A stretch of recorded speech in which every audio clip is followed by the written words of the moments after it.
Hello everyone, ang gagawin natin ngayon ay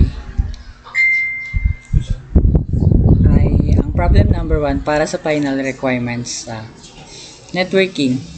Ang problem number 1 ay may 20 PC, 3 routers at 3 switch.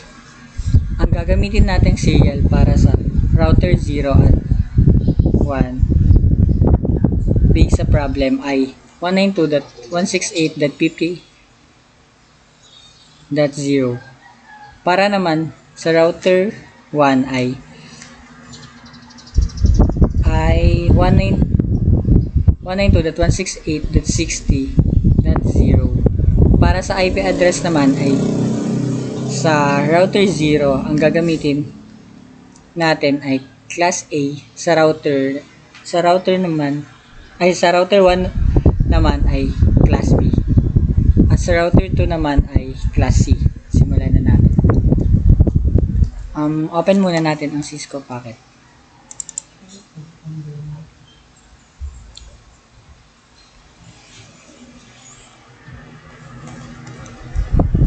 At maglalagay muna tayo ng isang router. Ang gagamitin nating router ay PT router.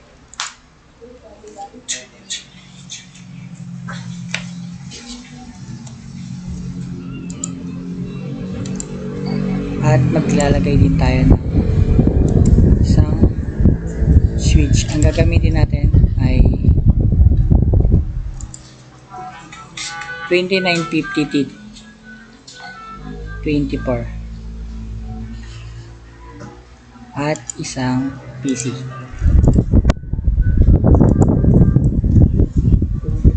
At pag-connectin natin silang tatlo gamit ang straight through cable.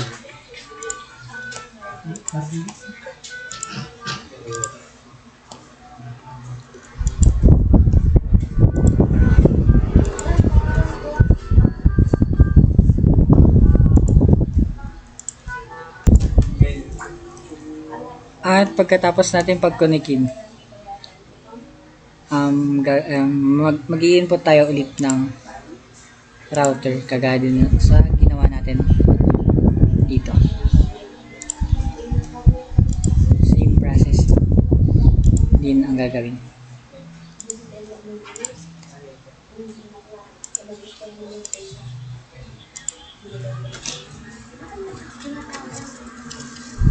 Tapos connectin natin gamit ang straight through cable.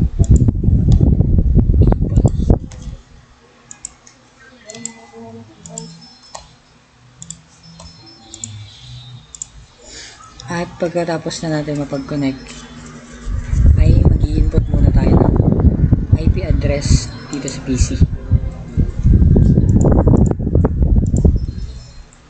Ang gagamitin nating IP address ay 10.0.0.2.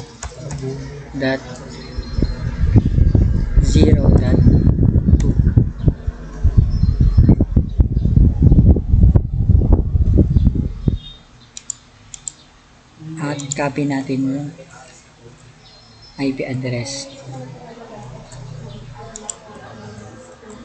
Tapos papalitan natin. I-paste natin sa table video at papalitan natin ng 1.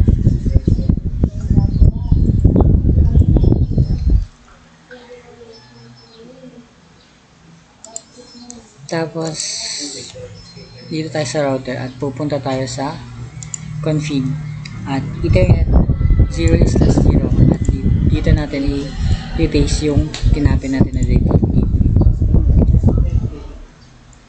Tapos on.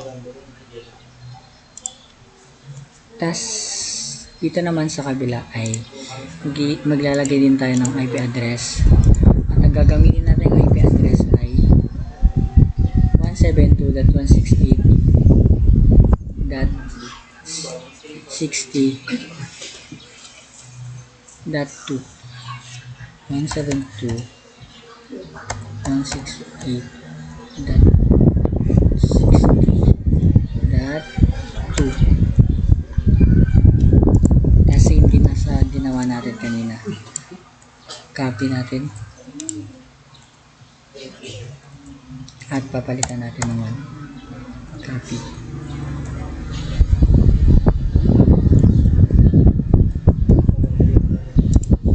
Tapos ilalagay ulit natin dito sa Ethernet/0. Tapos is ay matapos natin pagkonikan mo yung tatlong ay yung router, switch, PC. Pagkonikan naman natin yung silang lahat gamit ang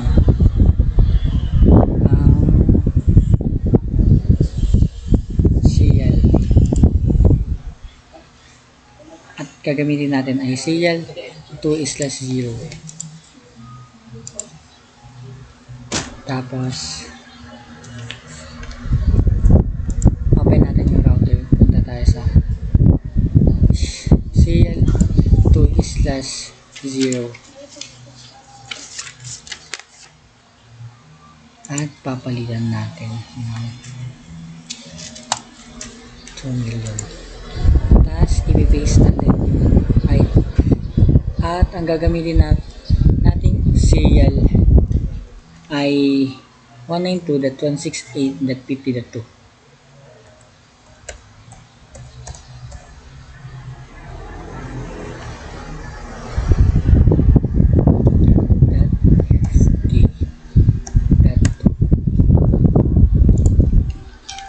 Tapos ang ilalagay natin naman sa tax ring ay 20.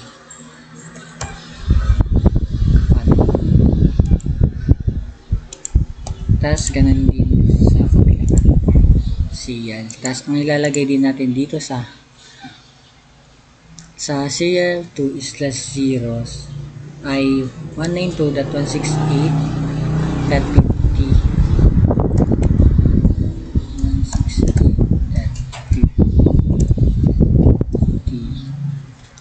That 3 on tas papalitan na rin ng 2 million. Tapos sa tax ring limit naman ay papalitan din natin siya ng 30. Tapos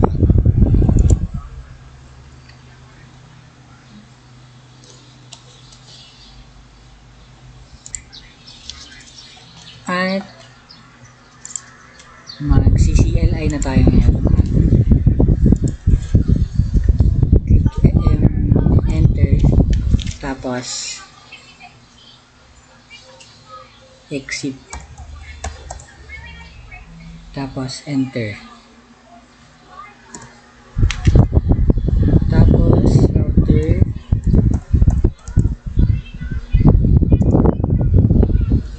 BGP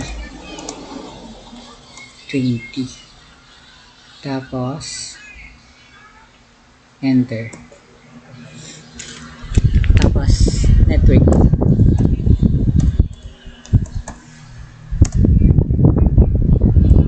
at lalagay natin ay 192.168.168.50.0.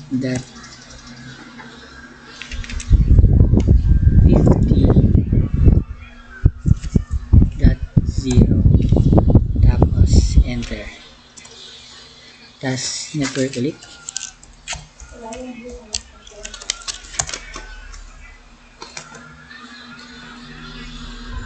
tapos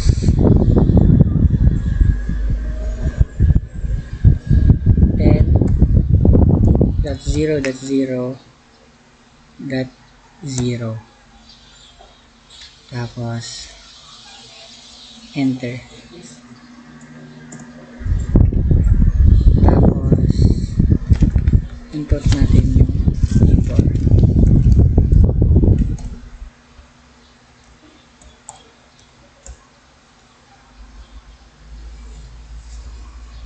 tapos input natin ay lalagay natin ng 192.168.50.3. tapos space remote,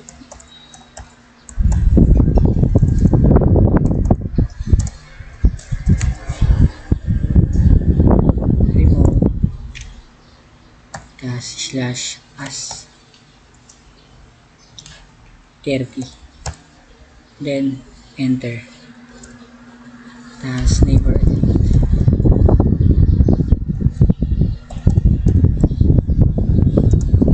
tapos lalagyan natin 172.168.60.2,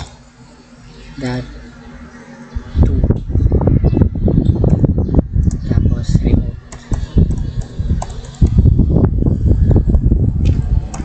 slash as 30, then enter, tapos exit, enter.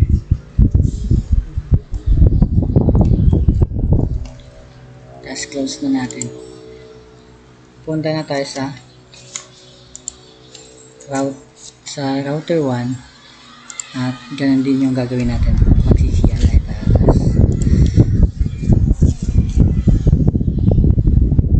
Enter, exit,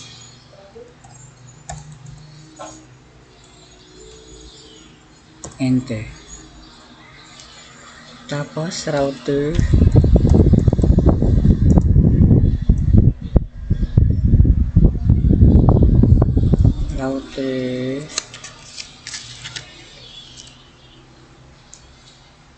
BGP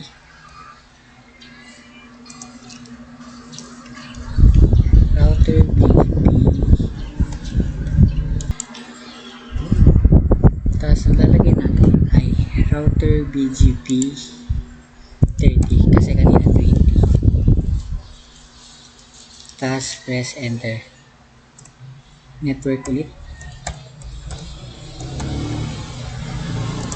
tapos ang lalagay natin ay 192.168.50.0, tapos press enter, network ulit, tapos 172.168.60.0, tapos press enter.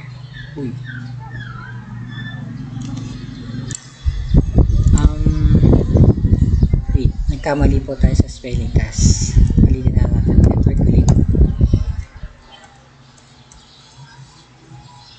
tas 172.168.60.0, tas press enter, tapos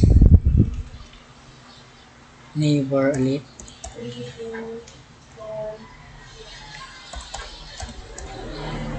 tapos dito naman ay lalagay natin 192.168.50.2, tapos remote,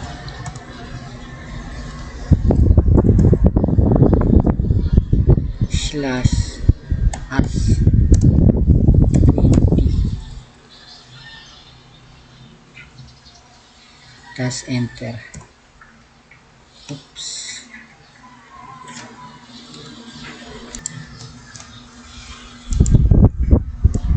Tapos neighbor ulit, then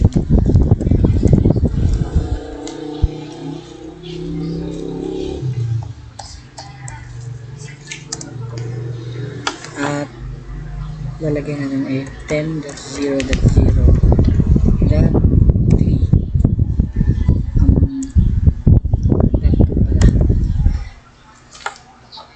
tapos remote slash as 20, tapos enter. exit, enter. Tapos close na natin.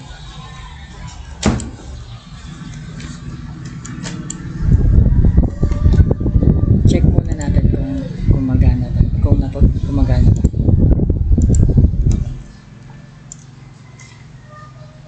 So nag-successful na po siya.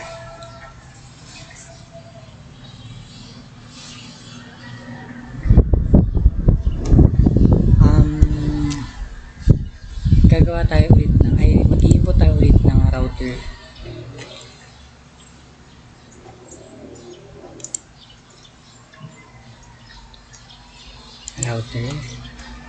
Same process din po. PK router,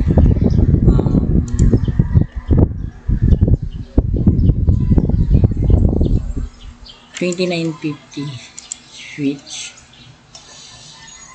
tapos isang PC. Connect natin ulit.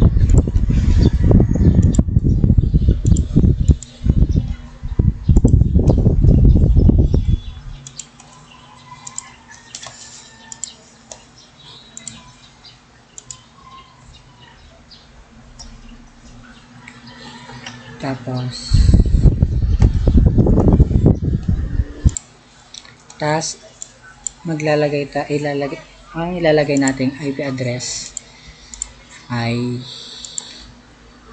192.168.100.2.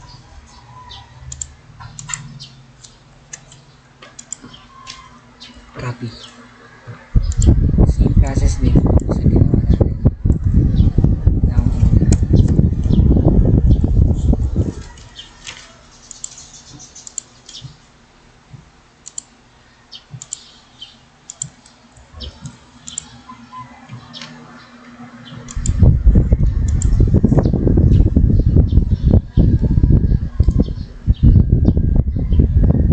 Tapos ikakabit na. Pag-connectin natin yung tatlo gamit ang serial 3/0 at sakto.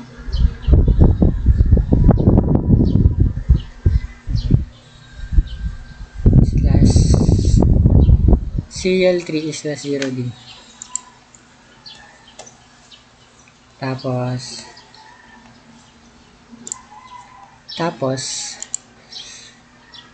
lalagyan na natin siya ng serial.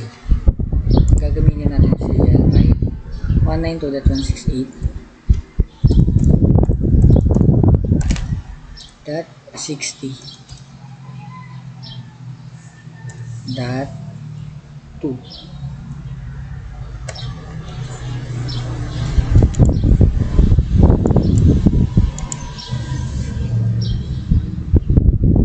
Tapos ang ilalagay natin sa tax ring I60. Task on.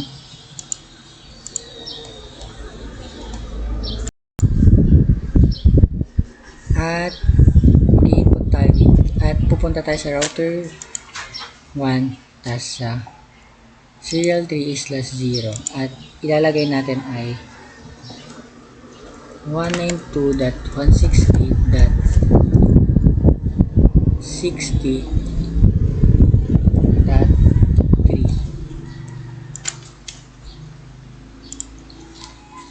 Task on.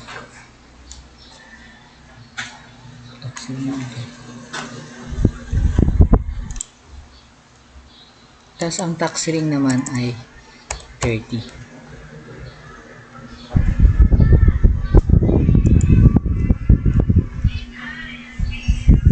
Tapos mag-CCLI na tayo. Dito na.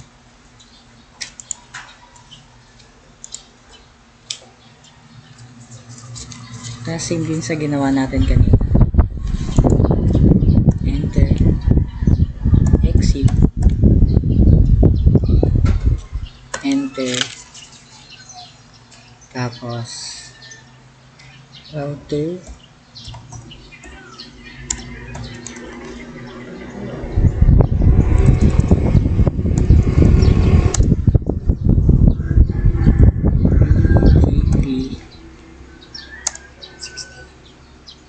60. Tapos enter. Tapos network.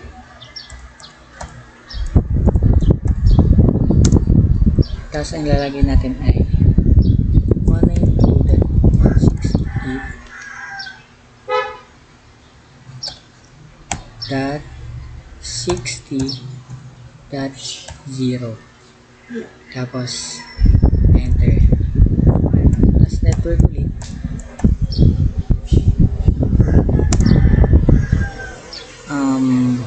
Lalagay na 192.168.100.0. Enter. Tapos neighbor.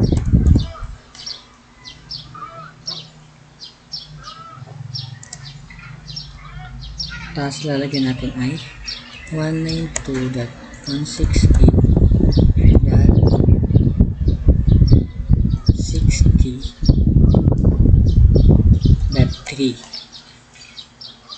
Tapos remote /as.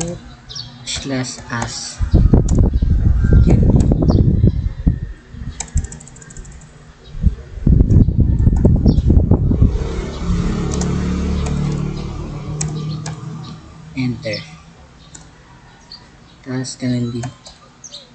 Neighbor. Tapos ang lalagay naman natin dito sa kabila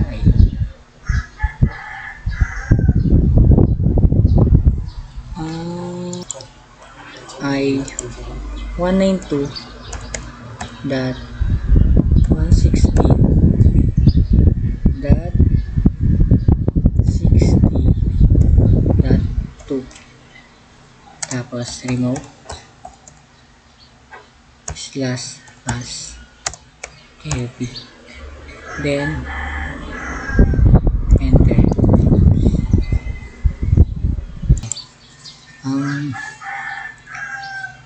And wait lang, may sabi kasi dito cannot configure this local system as neighbor. So enter.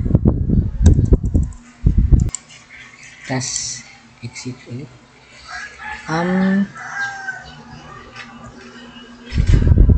Lalagyan natin neighbor.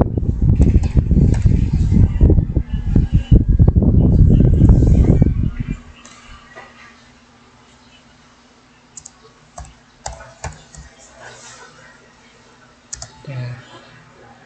172.168.60.2.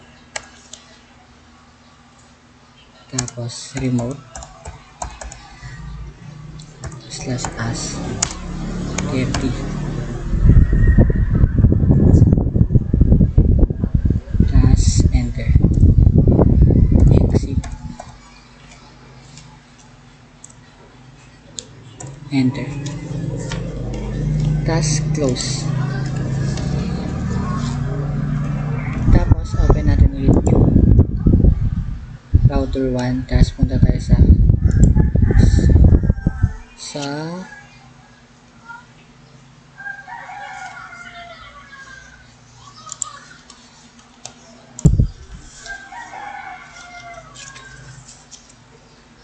tapos punta ulit tayo sa CLI at magsi-CLI tayo ulit. Tapos press enter and exit.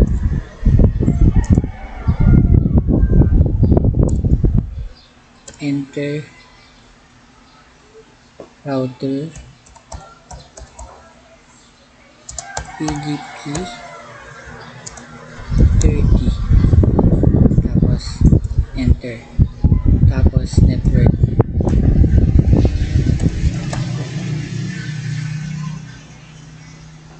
Tapos ang lalagay natin ay 192.168.60.0.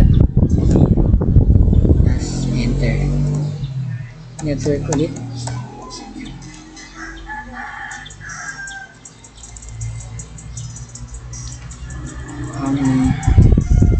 Neighbor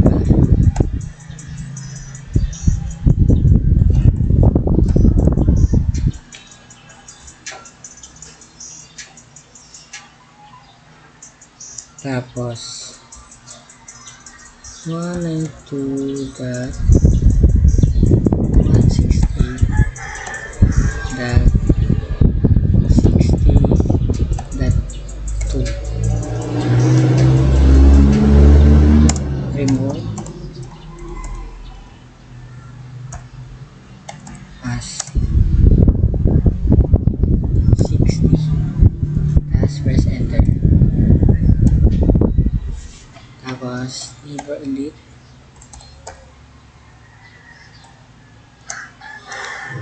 19.168.100.2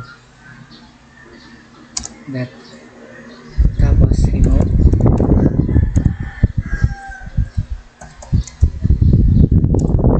slash as 60, tapos press enter, exit, enter. Tapos check muna natin yung connection kung okay ba. So nag-field siya, tas isa pa.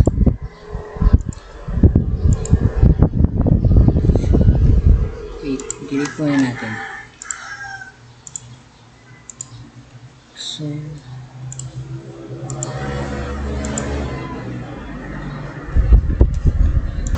So ayusin muna natin kasi nag-field siya. So check muna natin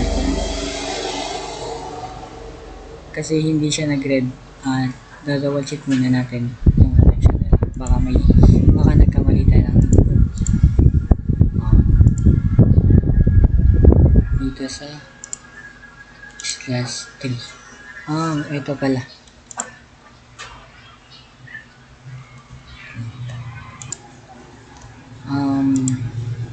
Lalagay natin ng 192.168. Nakopy na natin kanina, so control B na lang. Tapos papalitan natin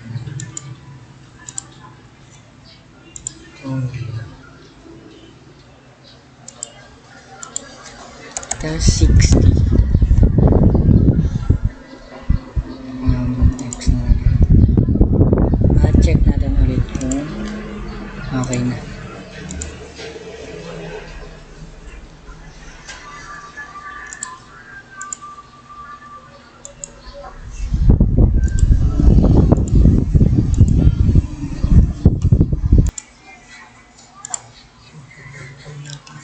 Check natin ulit yung connection.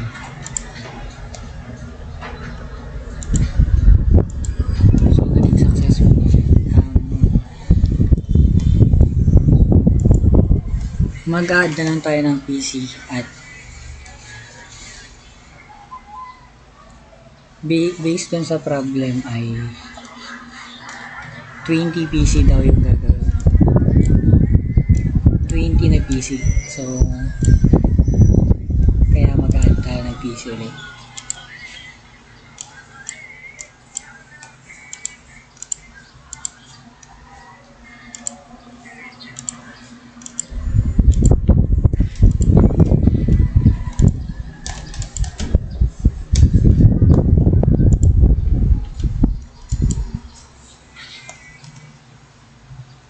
Tapos connect.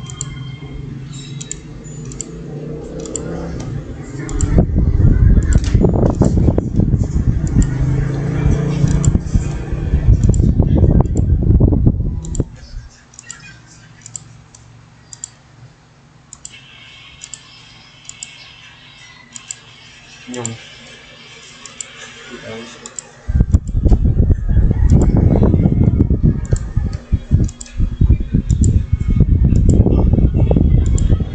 tapos ilalagay natin yung IP address nun. So yung IP address niya kanina ay 2. So copy mo na ito, Ctrl C,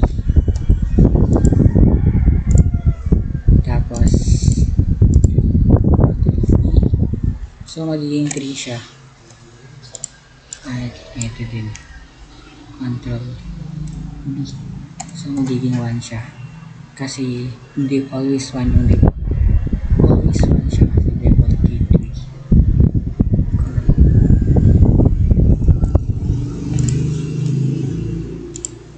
Ganun din yung gagawin natin sa mga nilagay nating PC.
Tapos na natin na lagyan ng IP address yung mga bago natin nilagay na PC. Dito naman tayo sa kabila.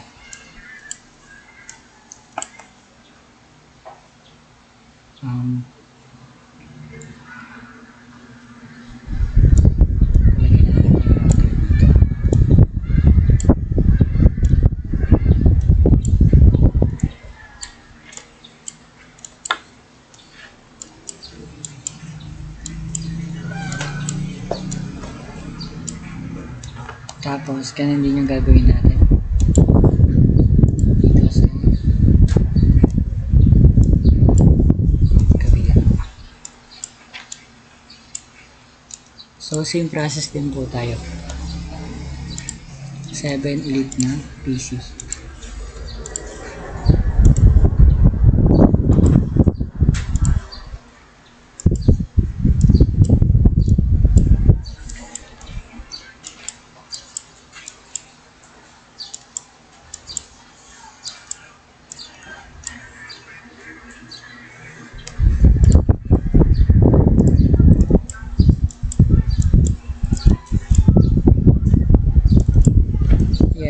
Tapos, pagkatapos tapos natin na lagyan ng 7PC at pagkakonikin ulit natin gamit yung straight through cable.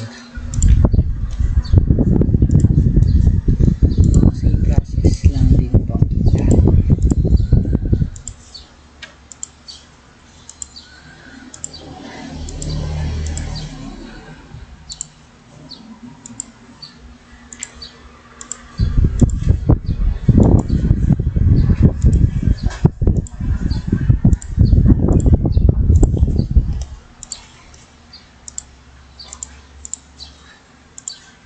Tapos, ang gagamitin nating IP address ay yung nilagay natin kanina.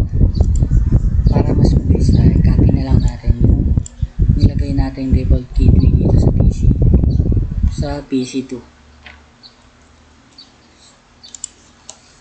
Tapos, same process din kagaya ng ginawa natin sa una.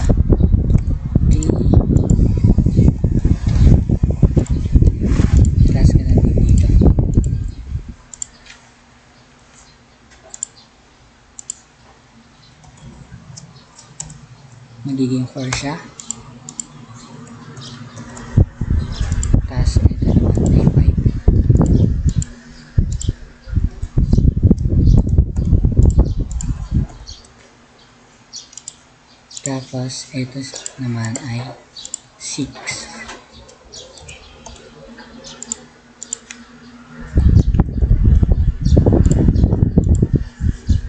Tapos ito 7.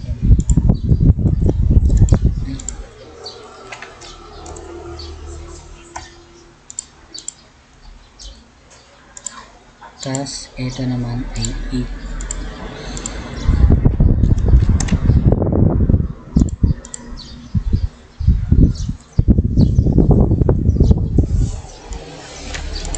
So, tapos natin malagyan. Dito naman tayo sa taas. Magdadagdag tayo ng 5 PC para maging 6 siya. Para mabuo na natin yung 20 na PC. 1, 2, 3, 4,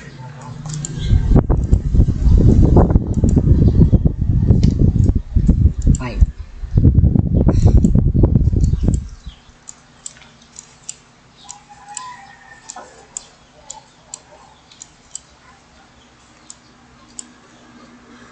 Tapos, ganun din gagawin natin. Pagkakanikin natin gamit ang stator cable.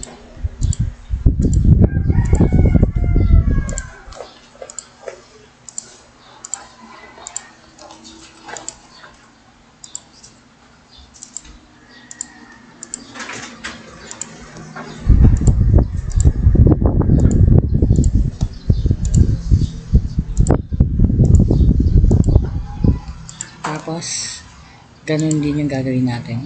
Kakopy ulit natin yung default gateway ng PC1.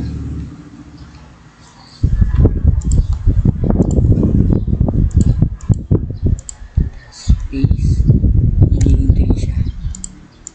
Control. Tapos, dito rin sa kabila. 4,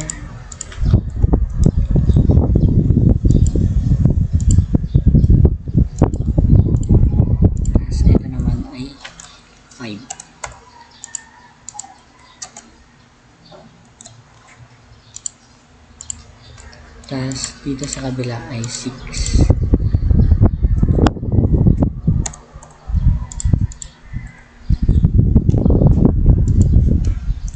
Tapos ito naman ay 7.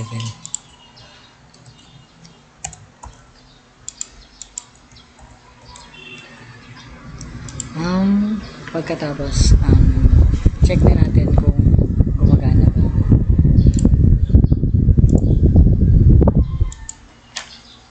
In progress.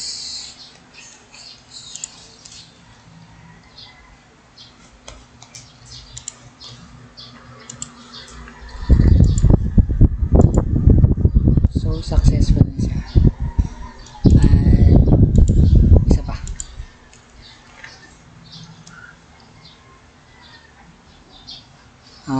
At yun lang po guys. Thank you.